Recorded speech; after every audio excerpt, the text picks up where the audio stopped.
News 18 ಡಿಜಿಟಲ್ಗೆ ಸ್ವಾಗತ. ನಾನು ಕಾರ್ತಿಕ್. ಚಿನ್ನಸ್ವಾಮಿ ಸ್ಟೇಡಿಯಂಗೆ ಒಕ್ಕರಿಸಿರುವಂಥ ಗ್ರಹಣ ಅದು ಯಾವಾಗ ಬಿಡುತ್ತೋ ಗೊತ್ತಿಲ್ಲ. ಒಂದಾದ ಮೇಲೆ ಒಂದು ಪಂದ್ಯಗಳು ಚಿನ್ನಸ್ವಾಮಿ ಸ್ಟೇಡಿಯಂನಿಂದ ಕೈ ತಪ್ತಾನೆ ಇದ್ದಾವೆ.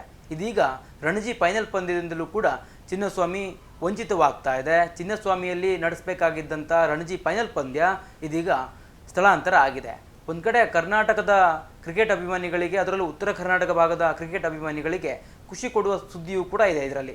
ಯಾವ ಕಾರಣಕ್ಕಾಗಿ ಅಂತಂದರೆ, ಚಿನ್ನಸ್ವಾಮಿಯಲ್ಲಿ ನಡಿಬೇಕಿದ್ದಂಥ ರಣಜಿ ಫೈನಲ್ ಪಂದ್ಯ ಹುಬ್ಬಳ್ಳಿಯ KSCA ಸ್ಟೇಡಿಯಂಗೆ ಸ್ಥಳಾಂತರ ಆಗಿದೆ.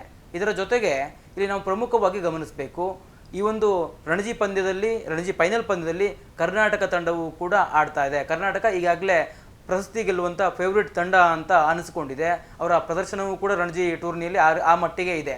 ದೇವದತ್ ಪಡಿಕ್ಕಲ್ ಅವರ ಕ್ಯಾಪ್ಟನ್ಸಿಯಲ್ಲಿ ಅತ್ಯುತ್ತಮವಾಗಿ ಕರ್ನಾಟಕ ತಂಡ ಆಡ್ತಾ ಇದೆ. KL ರಾಹುಲ್ ಸೇರಿದಂತೆ ಎಲ್ಲ ಆಟಗಾರರು ಕೂಡ ಅತ್ಯುತ್ತಮವಾಗಿ ಆಡ್ತಾ ಇದ್ದಾರೆ. ಆದರೆ ಚಿನ್ನಸ್ವಾಮಿ ಸ್ಟೇಡಿಯಂನಲ್ಲಿ ರಣಜಿ ಫೈನಲ್ ಪಂದ್ಯ ನಡೆಯುತ್ತೆ ಅನ್ನುವಂಥ ನಿರೀಕ್ಷೆಗಳನ್ನ ಇಟ್ಕೊಳ್ಳಲಾಗಿತ್ತು. ಆದರೆ ಈಗ ಕಾರಣಾಂತರಗಳಿಂದ ಚಿನ್ನಸ್ವಾಮಿ ಸ್ಟೇಡಿಯಂನಲ್ಲಿ ಈ ಒಂದು ರಣಜಿ ಪಂದ್ಯ ನಡೀತಾನೆ ಇಲ್ಲ. ಕಳೆದ ವರ್ಷದ IPLನ ಫೈನಲ್ ಗೆದ್ದಂಥ ಖುಷಿಯಲ್ಲಿ RCB ಸಂಭ್ರಮಾಚರಣೆಯನ್ನೇನು ಮಾಡಿತ್ತಲ್ಲ, ಆ ಒಂದು ಸಂಭ್ರಮಾಚರಣೆ ಬಳಿಕ ನಡೆದಂಥ ದುರಂತ ಇದುವರೆಗೂ ಕೂಡ ಚಿನ್ನಸ್ವಾಮಿ ಸ್ಟೇಡಿಯಂಗೆ ಗ್ರಹಣವಾಗಿ ಕಾಡ್ತಾನೆ ಇದೆ.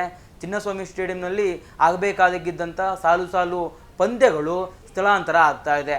ಇತ್ತೀಚೆಗೆ ನಡೀತಾ ಇರ್ತಕ್ಕಂತಹ T20 ವಿಶ್ವಕಪ್ ಪಂದ್ಯಗಳಿರ್ಬೋದು, ಜೊತೆಗೆ ಮಹಿಳಾ ಕ್ರಿಕೆಟ್ ತಂಡದ ಪಂದ್ಯಗಳು ಕೂಡ ಚಿನ್ನಸ್ವಾಮಿಯಲ್ಲಿ ಆಯೋಜನೆ ಆಗಬೇಕಿತ್ತು. ಅದ್ಯಾವುದು ಕೂಡ ಆಗಿರಲಿಲ್ಲ. ಅಂದರೆ ಅದೆಲ್ಲವೂ ಕೂಡ ಬೇರೆ ಬೇರೆ ಸ್ಟೇಡಿಯಂಗಳಿಗೆ ವರ್ಗಾವಣೆ, ಸ್ಥಳಾಂತರ ಆಗಿತ್ತು.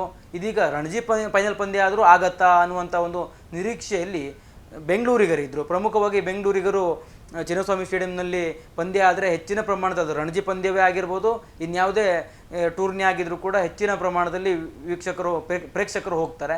ಇಂಥ ಒಂದು ಸ್ಟೇಡಿಯಂನಲ್ಲಿ ರಣಜಿ ಪಂದ್ಯವನ್ನು, ಅದರಲ್ಲೂ ಫೈನಲ್ ಪಂದ್ಯವನ್ನು ಕರ್ನಾಟಕ ಫೈನಲ್ ಆಡ್ತಾ ಇರತಕ್ಕಂಥ ಸಂದರ್ಭದಲ್ಲಿ ಕಣ್ತುಂಬಿಕೊಳ್ಬೋದು ಅನ್ನುವಂಥ ನಿರೀಕ್ಷೆಯಲ್ಲಿದ್ದರು. ಯಾಕೆಂದರೆ ಸರ್ಕಾರವು ಕೂಡ ಈಗಾಗಲೇ ಕ್ಯಾಬಿನೆಟ್ನಲ್ಲಿ ಈ ವಿಚಾರವನ್ನು ಚರ್ಚೆ ಮಾಡಿ ಅಂತಿಮವಾಗಿ ಒಂದು ನಿರ್ಧಾರವನ್ನು ಕೂಡ ತೆಗೆದುಕೊಂಡಿತ್ತು.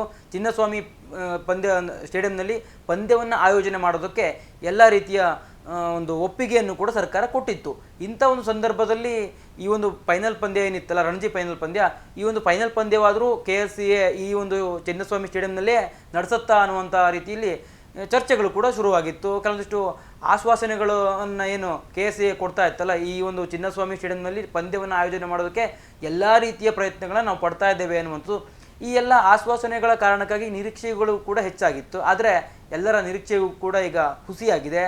KSCA BCCIನೊಂದಿಗೆ ಮಾತುಕತೆಯನ್ನು ಮಾಡಿ ಅಂತಿಮವಾಗಿ ರಣಜಿ ಫೈನಲ್ ಪಂದ್ಯಕ್ಕೆ ಯಾವ ಸ್ಟೇಡಿಯಂ ಅನ್ನುವಂಥದ್ದನ್ನು ಘೋಷಣೆಯನ್ನು ಕೂಡ ಮಾಡಿದೆ.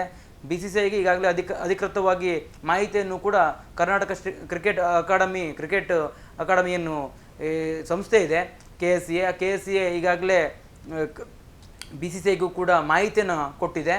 ಜೊತೆಗೆ ಹುಬ್ಬಳ್ಳಿಯ KSCA ಮೈದಾನದಲ್ಲಿ ಈ ಒಂದು ಪಂದ್ಯವನ್ನು ಆಯೋಜನೆ ಮಾಡ್ತೇವೆ ಅನ್ನುವಂಥ ಒಂದು ನಿರ್ಧಾರವನ್ನು ಪ್ರಕಟ ಮಾಡಿದೆ.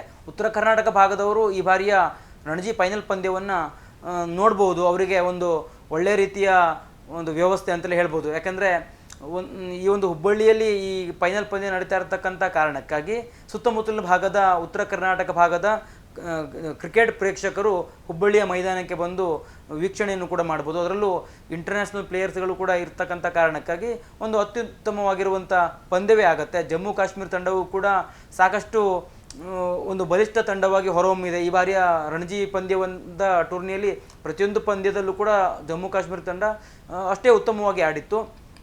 ಒಂದು ಒಳ್ಳೆಯ ಫೈಟ್ ಇರುವಂಥ ಪಂದ್ಯ ಅಂತಲೇ ಹೇಳ್ಬೋದು. ಆದರೆ ಈ ಒಂದು ಹುಬ್ಬಳ್ಳಿಯಲ್ಲಿ ನಡೆಯುವಂತಹ ಈ ರಣಜಿ ಫೈನಲ್ ಪಂದ್ಯ ಏನಿದೆಯಲ್ಲ, ರಣಜಿ ಫೈನಲ್ ಪಂದ್ಯದಲ್ಲಿ ಕರ್ನಾಟಕವೇ ಗೆಲ್ಲುವಂಥ ಫೇವ್ರೇಟ್ ಅಂತ ಅನಿಸ್ಕೊಳ್ತಾ ಇದೆ. ಯಾವ ಕಾರಣಕ್ಕಾಗಿ ಅಂದರೆ, ಅವರು ಉತ್ತರಾಖಂಡ್ ವಿರುದ್ಧ ತೋರಿದಂಥ ಪ್ರದರ್ಶನ ಇರ್ಬೋದು, ಹಾಗೆ ಬೇರೆ ಬೇರೆ ಲೀಗ್ ಹಂತದ ಪಂದ್ಯಗಳಲ್ಲೂ ಕೂಡ ಕರ್ನಾಟಕದ ಆಟಗಾರರು ಅಷ್ಟೇ ಅತ್ಯುತ್ತಮವಾಗಿ ಪ್ರದರ್ಶನವನ್ನು ಕೂಡ ಕೊಟ್ಟಿದ್ದರು. ಒಟ್ಟಾರೆಯಾಗಿ ಚಿನ್ನಸ್ವಾಮಿಯಲ್ಲಿ ನಡೀಬೇಕಿದ್ದಂತಹ ರಣಜಿ ಫೈನಲ್ ಪಂದ್ಯ ಈಗ ಸ್ಥಳಾಂತರ ಆಗಿದೆ. KSCAನ ಹುಬ್ಬಳ್ಳಿಯ ಮೈದಾನಕ್ಕೆ ಶಿಫ್ಟ್ ಆಗಿದೆ. ಫೆಬ್ರವರಿ 24ರಂದು ಬೆಳಿಗ್ಗೆ 9:30ಕ್ಕೆ ಪಂದ್ಯ ಆರಂಭ ಆಗುತ್ತೆ. ಕರ್ನಾಟಕ ಮತ್ತು ಜಮ್ಮು ಕಾಶ್ಮೀರದ ನಡುವೆ ಈ ಒಂದು ಪಂದ್ಯ ನಡೆಯುತ್ತೆ. ಪ್ರಮುಖವಾಗಿ ಕರ್ನಾಟಕ ತಂಡದಲ್ಲಿ KL ರಾಹುಲ್, ದೇವದತ್ ಪಡಿಕ್ಕಲ್ ಸೇರಿದಂತೆ ಮಯಾಂಕ್ ಅಗರ್ವಾಲ್ ಎಲ್ಲರೂ ಕೂಡ ಉತ್ತಮವಾಗಿ ಪ್ರದರ್ಶನವನ್ನು ಕೊಡ್ತಾ ಇದ್ದಾರೆ. ಇಂಥ ಒಂದು ಫೈನಲ್ ಪಂದ್ಯವನ್ನು ಚಿನ್ನಸ್ವಾಮಿಯಲ್ಲಿ ಕಣ್ತುಂಬಿಕೊಳ್ಬೇಕು ಅನ್ನುವಂಥ ನಿರೀಕ್ಷೆಯಲ್ಲಿದ್ದಂಥವರಿಗೆ ಹುಸಿಯಾಗಿದೆ. ಉತ್ತರ ಕರ್ನಾಟಕ ಭಾಗದ ಕ್ರೀಡಾ ಅಭಿಮಾನಿಗಳಿಗೆ, ಕ್ರಿಕೆಟ್ ಪ್ರೇಕ್ಷಕರಿಗೆ ಒಂದು ಸದಾವಕಾಶ ಹೊರಹೊಮ್ಮಿದೆ. ಕ್ಯಾಮರಾ ಪರ್ಸನ್ ಕೊಂಡೆಯ ಜೊತೆ ಕಾರ್ತಿಕ್, ನ್ಯೂಸ್ 18 ಕನ್ನಡ, ಬೆಂಗಳೂರು. ನಿರ್ಭೀತ, ನಿಷ್ಪಕ್ಷಪಾತ, ವಿಶ್ವಾಸಾರ್ಹ ಸುದ್ದಿಗಳಿಗೆ ಮತ್ತೊಂದು ಹೆಸರಾಗಿರುವ ನ್ಯೂಸ್ 18 ಕನ್ನಡ ಈಗ ಆಪ್ನಲ್ಲೂ ಲಭ್ಯವಿದೆ. ದಯವಿಟ್ಟು ಇಲ್ಲಿರುವ QR ಕೋಡ್ ಸ್ಕ್ಯಾನ್ ಮಾಡಿಕೊಂಡು ಆಪ್ ಡೌನ್ಲೋಡ್ ಮಾಡೋದಕ್ಕೆ ಮರಿಬೇಡಿ. ನಿಮ್ಮ ಬೆಂಬಲ ಹೀಗೆ ಸದಾ ನಮ್ಮೊಂದಿಗಿರಲಿ. ಧನ್ಯವಾದ.